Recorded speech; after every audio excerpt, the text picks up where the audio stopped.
अब यहाँ ए पेन में है, ए प्लेंटिफ है क्योंकि उसने बी को 5 लाख रुपये उधार दिए थे पर वो उसको चुकाने का नाम ही नहीं ले रहा है। अब ए हो गया प्लेंटिफ, बी हो गया डिफेंडेंट, दोनों के बीच में सूट इंस्टीट्यूट हुआ कोर्ट में। तो क्या सी जो कि थर्ड पार्टी है उसको भी पार्टी बनाया जा सकता है सूट में? क्या थर्ड पार्टी को भी पार्टी सूट में बनाया जा सकता है? ये हमारा क्वेश्चन है। आज हम इसी को डिस्कस करेंगे।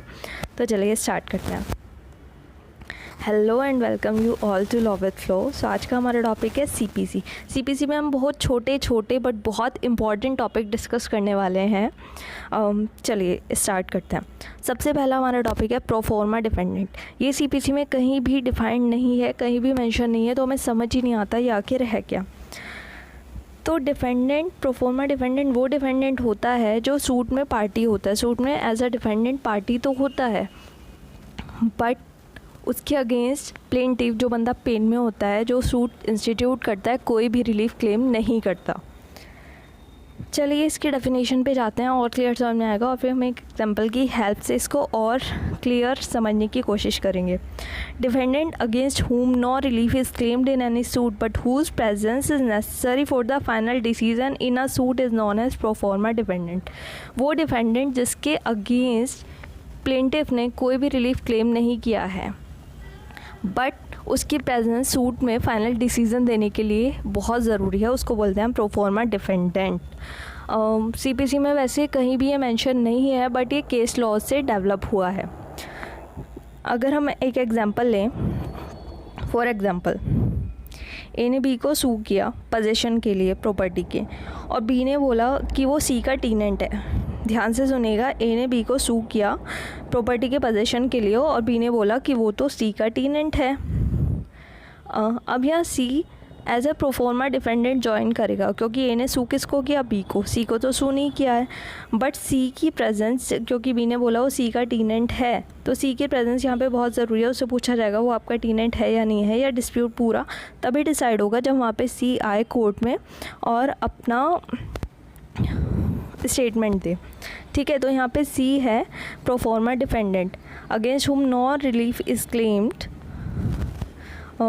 but joined as a party is known as pro forma defendant because his presence is necessary for the final determination in a suit। अब यहाँ पे एक बहुत कॉमन सा क्वेश्चन है, प्रो फॉर्मा डिफेंडेंट आएगा कहाँ से? उसको कौन ज्वाइन करेगा? जो प्रो फॉर्मा डिफेंडेंट है उसकी किस चीज़ के लिए ज़रूरत है? सूट में फ़ाइनल डिसीज़न के लिए। तो पार्टी बताएगी कि ऐसे ऐसे, जैसे कि बी ने कोर्ट में बोला कि सी का वो टेनेंट है, तो उसको एज अ प्रोफॉर्मा डिफेंडेंट सी को ज्वाइन कौन करेगा? कोर्ट। ये भी यहाँ ध्यान देने वाली बात है, प्रोफॉर्मा डिफेंडेंट को कोर्ट ज्वाइन करेगा, पार्टी ज्वाइन नहीं करती। और उसके अगेंस्ट कोई भी रिलीफ क्लेम नहीं किया गया होता पर उसकी प्रेजेंस बहुत ज़रूरी है एक फ़ाइनल डिटर्मिनेशन देने के लिए सूट में। दूसरा एग्जांपल है A sue B for rent on the basis of sole administrator of the temple. A ने बी को सू किया रेंट के लिए कि जो टेंपल है उसका सोल एडमिनिस्ट्रेटर, यानी कि सोल एडमिनिस्ट्रेशन मेरे हाथ में और उसकी देखभाल सब कुछ वो मैं मैनेज करता हूँ। बी ने बोला बी ने कहा कि एक्स बी को एडमिनिस्ट्रेटर है बट यहाँ पे क्या हुआ? एक्स के अगेंस्ट कोई रिलीफ क्लेम नहीं हुआ बट अब एक्स को एडमिनिस्ट्रेटर है या नहीं है, बी का ए का कितना रेंट बैठता है, ये सब बात को डिस्कस करने के लिए एक्स की प्रेजेंस बहुत ज़रूरी है कोर्ट में, सूट में फ़ाइनल डिसीजन देने के लिए। इसलिए यहाँ पे एक्स को कोर्ट ज्वाइन करेगा एज अ प्रोफॉर्मा डिफेंडेंट। तो यहाँ पे सम अप करते हैं अगर हम, तो प्रोफॉर्मा डिफेंडेंट कौन होता है?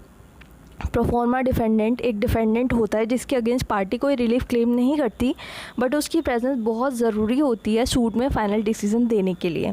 सो इसलिए कोर्ट उसको ज्वाइन करता है as a proforma defendant. Okay, proforma से आप ऐसे भी याद रख सकते हैं, प्रोफॉर्मा बोले तो परफॉर्मेंस। वो जब तक अपना कोर्ट में आके पार्ट परफॉर्म नहीं करेगा तब तक कोई भी फाइनल डिसीजन सूट में नहीं दिया जा सकता, इसलिए उसको बोलते हैं प्रोफॉर्मा डिफेंडेंट। ओके, अब एक होता है हमारा इंटरवेनर्स। इंटरवेनर्स पे स्टार्टिंग से पार्टी नहीं होते बट उनको एज अ पार्टी ज्वाइन किया जाता है क्योंकि सूट में जो भी डिसीज़न आता है वो उनको कहीं ना कहीं डायरेक्ट अफेक्ट करता है। इस वजह से उनको कोर्ट के परमिशन से एज अ पार्टी ज्वाइन कर लिया जाता है। अब हम डेफिनेशन पे जाएँ तो a party who intervenes in a suit in which he was not an original party.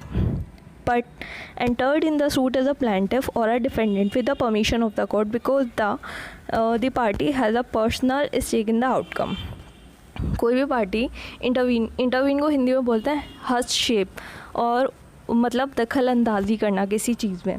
वो पार्टी जो ओरिजिनली पार्टी तो नहीं होती सूट में, बट बाद में कोर्ट की परमिशन से उसको एज अ पार्टी ज्वाइन कर लिया जाता है लेटर स्टेज में, क्योंकि जो भी कोर्ट डिसीजन देगा उससे उनके राइट्स कहीं ना कहीं अफेक्ट होते हैं। For example human rights commission, अगर सेक्स वर्कर से रिलेटेड केस कोर्ट में इंस्टीट्यूट हो तो human rights commission as a party join कर सकती है। भले उनका डायरेक्ट इंटरेस्ट अफेक्ट नहीं हो रहा, बट वो ह्यूमन राइट्स के लिए काम करते हैं, ह्यूमन राइट्स के लिए, तो उनकी प्रेजेंस बहुत ज़रूरी, मतलब जो भी डिसीज़न आएगा उनको अफेक्ट करेगा डायरेक्टली। इस वजह से वो एज अ पार्टी इंटरवीन कर सकते हैं लेटर स्टेज में, but with the permission of court. ठीक है, उसको बोलते हैं इंटरवेनर्स। थर्ड है हमारा प्रीवीज़। प्रीवीज़ वो होते हैं जो पार्टीज़ के अंडर अपना क्लेम, कोई भी चीज़ पार्टीज़ के अंडर, पार्टीज़ जो है सूट में प्लेंटिफ और डिफेंडेंट, उनके अंडर ही अपना क्लेम करते हैं। Persons who claim under the parties to a suit are known as privies. ये भी एक्सप्रेसली मेंशन नहीं है, बट केस लॉ से डेवलप हुआ है ये टर्म। फोर्थ है नेसेसरी पार्टी। यह है ऑर्डर 1 रूल 9 CPC में। नेसेसरी पार्टी का मतलब जो पार्टी सूट में बहुत इंपॉर्टेंट है, जिसके लिए ही वो सारा मैटर इंस्टीट्यूट हुआ है, और उनकी प्रेजेंस के बिना कोई भी फाइनल डिसीजन नहीं दिया जा सकता, वो होती है नेसेसरी पार्टी। अब टेस्ट है डिटरमाइन करने के लिए कि कोई पार्टी नेसेसरी पार्टी है या नहीं। पहली चीज़, उनके अगेंस्ट किसी भी तरह का रिलीफ क्लेम्ड हुआ हो, the right to some relief is claimed against that party. दूसरा, उनकी प्रेजेंस के बिना कोई भी अफेक्टिव जजमेंट नहीं दिया जा सकता। Not any effective judgment can be given in absence of such party, उसी को बोलेंगे हम नेसेसरी पार्टी। एग्जाम्पल है हस्बैंड और वाइफ, अगर डाइवोर्स केस चल रहा है तो कौन अफेक्ट होगा उसमें, जो भी जजमेंट आएगा। हस्बैंड और वाइफ तो दोनों नेसेसरी पार्टी हैं डाइवोर्स के केस में। अगर नेग्लिजेंस का केस चल रहा है और किसी डॉक्टर के ऊपर नेग्लिजेंस का केस हुआ कि आपकी नेग्लिजेंस की वजह से पेशेंट की डेथ हुई है, तो किसके अगेंस्ट रिलीफ क्लेम किया गया? डॉक्टर के। तो यहाँ पे नेसेसरी पार्टी कौन होगा? Doctor, right. अगर यहाँ प्रॉपर पार्टी की बात करें तो प्रॉपर पार्टी वो होती है party whose presence is necessary for a complete and final decision on the question involve in the proceeding is a proper party, but in whose absence an effective order can be passed, can be added by the process of joinder। एक party whose presence is necessary, और जिस party की presence necessary होती है suit के final disposal के लिए, ठीक है, उसको बोलते हैं प्रॉपर पार्टी। पर प्रॉपर पार्टी के अब्सेंस में भी डिसीजन पास कर सकता है कोर्ट। नेसेसरी पार्टी और प्रॉपर पार्टी में ये डिफरेंस है, जो नेसेसरी पार्टी है उसके अब्सेंस में कोर्ट कोई भी डिसीजन पास नहीं कर सकता, राइट। बट जो प्रॉपर पार्टी है उसकी प्रेजेंस तो नेसेसरी है फाइनल डिस्पोजल के लिए, बट उसके अब्सेंट में भी एक इफेक्टिव ऑर्डर कोर्ट पास कर सकता है। फॉर एग्जांपल, एक एविक्शन का सूट है अगेंस्ट टीनेंट, ठीक है। The tenant is a necessary party but sub tenant is a proper party. Eviction का सूट फॉर एग्जांपल ए ने बी के अगेंस्ट एविक्शन का सूट फाइल किया, ठीक है। तो यहाँ पे किसके अगेंस्ट हुआ? बी के हो गया डिफेंडेंट, ए हो गया प्लेंटिफ। बट बी ने वही प्रॉपर्टी सब लीज कर दी थी सी को, तो यहाँ पे सी की प्रेजेंस भी नेसेसरी है एज अ सब टेनेंट, ठीक है। सी हो गया प्रॉपर पार्टी, क्योंकि सी की अब्सेंस में भी हम जजमेंट पास कर सकते हैं, बट ए और बी हो गए नेसेसरी पार्टी, सी हो गया प्रॉपर पार्टी। अब हो गया हमारा 6 joinder of parties. An act of joinder of parties arise only when an act is done by 2 or more persons or if it affects 2 or more persons. The joinder of plaintiffs and defendant arise when। सबसे पहले joinder of parties क्या होता है? Joinder of parties कौन होती हैं suit में? Plaintiff और डिफेंडेंट, ठीक है। जब बहुत सारे प्लेंटिफ या बहुत सारे डिफेंडेंट एक सूट में ज्वाइन कर लें एज अ पार्टी, तो वो हो जाता है joinder of parties. Joinder of parties कब अराइज होगा? 2 कंडीशन होनी चाहिए इसके लिए। द राइट ऑफ रिलीफ एलिक to exist in each plaintiff arise out of the same act और transaction. For example, A B C सबके साथ डी ने फ्रॉड किया है, ठीक है। तो यहाँ पे डी बनेगा डिफेंडेंट और ए बी सी बनेंगे प्लेंटिफ। तो यहाँ पे ए बी सी जॉइंटली भी बी के अगेंस्ट सूट लेके आ सकते हैं। तो जो ए बी सी हैं वो रिलीफ किसके अगेंस्ट क्लेम कर रहे हैं, डी के। द राइट ऑफ रिलीफ एलिक to exist in each plaintiff arise out of same act और ट्रांजेक्शन। सेम एक्ट है फ्रॉड का और एक ही बंदे ने उन सबके साथ फ्रॉड किया, तो सेम एक्ट से उनका राइट ऑफ रिलीफ अराइज हो रहा है, तो एज अ प्लेंटिफ ज्वाइन कर सकते हैं।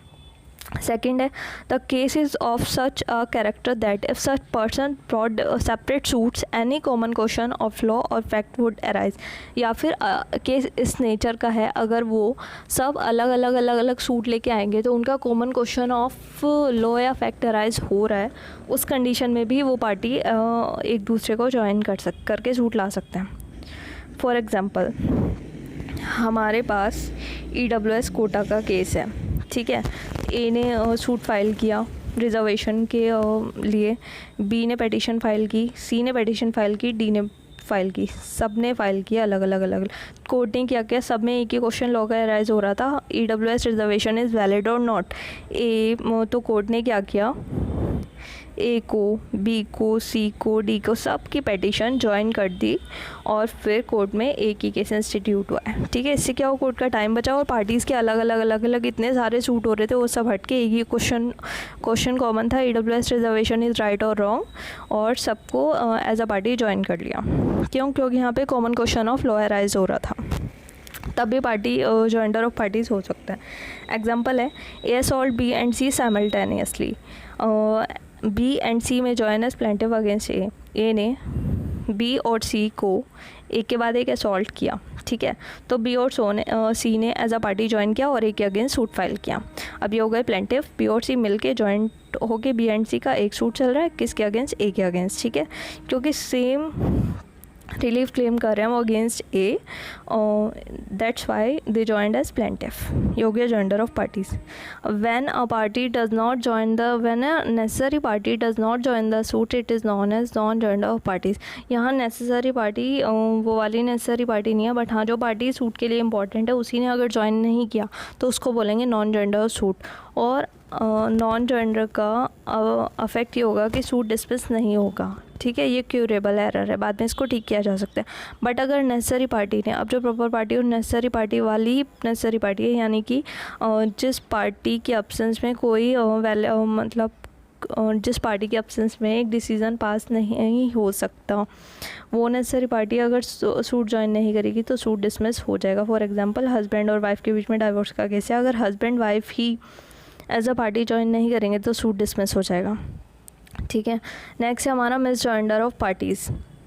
मिस जॉइंडर ऑफ पार्टीज़ का मतलब रूल 3 और रूल 1 ऑर्डर 1 CPC के, यानी कि जब ना तो कोई रिलीफ का सेम ग्राउंड अराइज हो रहा है, ठीक है, सेम ट्रांजैक्शन या सेम एक्ट से, और ना कोई कॉमन क्वेश्चन ऑफ लॉ या फैक्ट अराइज हो रहा है, उस कंडीशन में भी अगर पार्टी ज्वाइन करके आती है एज अ प्लेंटिफ या डिफेंडेंट तो वो होगा मिस जॉइंडर का केस। और मिस जॉइंडर का अफेक्ट ये होता है कि इससे सूट डिसमिस नहीं होता, ये भी एक क्यूरेबल एरर है। अब हमारा लास्ट बट नॉट लीस्ट ये हो गया 9 इंडिस्पेंसिबल पार्टीज़। अब इंडिस्पेंसिबल पार्टीज़ क्या होती हैं? अननेसेसरी पार्टी में B absent during a lawsuit if they have a valid reason to not be present, ठीक है। But an indispensable party could not be absent at any circumstances. When an indispensable party is absent from the suit, it makes it impossible for the suit to be processed, needed to maintain fairness and order within the court system. यानी कि necessary party जो है, for example A and be necessary party हैं, divorce का case है, a husband है और B wife है, दोनों नेसेसरी पार्टी हैं। बट ड्यूरिंग द ट्रायल, जब ट्रायल चल रहा है, तारीख पे तारीख लग रही है, कोई वैलिड रीज़न है तो ए और बी एब्सेंट हो सकते हैं। हाँ, जिस दिन जजमेंट पास होगा उस दिन दोनों का प्रेजेंट होना ज़रूरी है, ठीक है। बट जो इंडिस्पेंसिबल पार्टी है वो किसी भी कंडीशन में एब्सेंट हो ही नहीं सकती, क्योंकि अगर वो एब्सेंट होगी तो कोर्ट आगे सूट को प्रोसीड कर ही नहीं सकता। वो होती है इंडिस्पेंसिबल पार्टीज़ को हम एक एग्जांपल की हेल्प से समझने की कोशिश करेंगे। Okay, A and be on a shop together, देखो यहाँ पे क्या हुआ, ए और बी थे वो दोनों मिलके एक शॉप चलाते थे, ठीक है। बाद में बी को अपनी फैमिली के साथ कहीं शिफ्ट होना पड़ा। अब बी जो बैकडोर के काम है ना शॉप के, वो संभालता था, यानी कि जो भी उसके लिए ज़रूरी है, प्लानिंग करनी, क्या लाना है क्या नहीं, वो सब कुछ। और जो ए है वो डे टू डे शॉप की जो भी वर्किंग होती थी वो संभालने लगी। अब लॉन्ग डिस्टेंस से ही शॉप चल रही है। बी तो अपनी फैमिली के साथ बाहर चला गया और ए जो है डे टू डे शॉप के काम कर रहा है। बट फिर ए को लगा कि उसके ऊपर डे टू डे बहुत सारी रिस्पॉन्सिबिलिटीज़ आ रही हैं, इसलिए उसने शॉप को बेचने का फ़ैसला किया। बट उसने क्या किया, बी को नहीं बताया। ए ने शॉप को सेल करने का फ़ैसला किया और उसने बी को नहीं बताया, ठीक है। बट जो शॉप थी वो ए और एंड बी जॉइंटली चला रहे थे। बी कौन करता था। अब जैसे ही ए अपना शॉप को सेल करने के लिए सेल डीड कोर्ट में लेके गई, तो कोर्ट ने उस सेल डीड को प्रोसीड करने की जगह ये बोला कि पहले बी को बुलाया जाए। कोर्ट ने बी को as a indispensable party join किया, क्योंकि अगर बी को नहीं बुलाएंगे और सेल डीड प्रोसीड हो जाएगी, उस कंडीशन में बी का नुकसान होगा। कौन सा, एक तो फाइनेंशियल और एक इमोशनल, क्योंकि जो शॉप थी उसमें बी ने भी इन्वेस्ट किया था, तो बी का भी राइट बनता था। बी ने ए के साथ वो शॉप काफ़ी टाइम तक चलाई, तो बी का भी राइट बनता था सेल डीड में जो भी उसका हिस्सा है वो आके लेके जाए, और उसकी प्रेजेंस में ही वो सेल डीड एग्जीक्यूट होगी। जब तक वो नहीं आएगा सूट आगे प्रोसीड होगा ही नहीं। तो यहाँ पे क्या है, बी जो है इंडिस्पेंसेबल पार्टी है फॉर दिस सेल डीड।